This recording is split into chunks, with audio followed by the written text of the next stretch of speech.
Bir gün Allah Resulü sallallahu aleyhi ve sellem Medine küçələrini dolaşarkən Əbu Zər radiyallahu anhı kədərli və düşüncəli halda görür.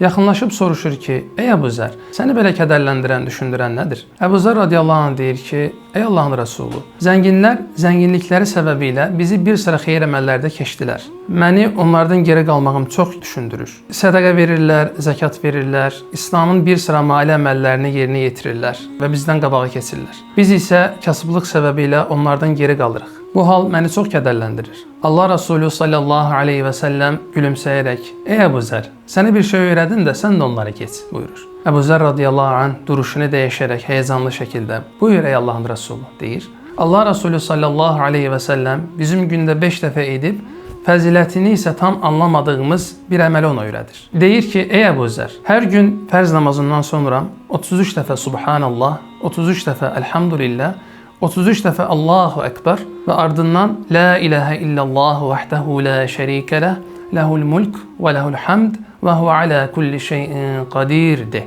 Əbu Zər radiyallahu anh səhabənin ortaq xüsusiyyətlərindən olan Allah Resulündən eşitdiklərini həyata keçirmək işinə qoyulur.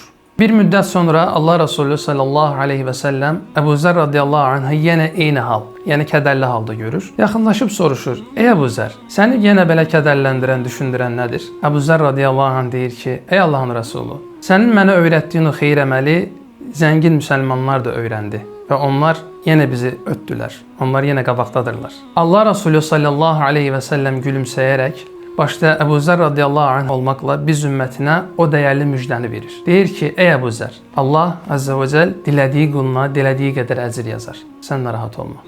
Əziz müsəlmanlar, bu hadisədən çıxaracağımız bir sıra ibrətlər vardır. Bunlardan biri uca Allahın qullarına qarşı necə də mərhəmətli olmasıdır. Bir digər ibrət isə səhabələrin xeyir əməllərdə bir-birləri ilə necə canfəşanlıqla yarışmasıdır.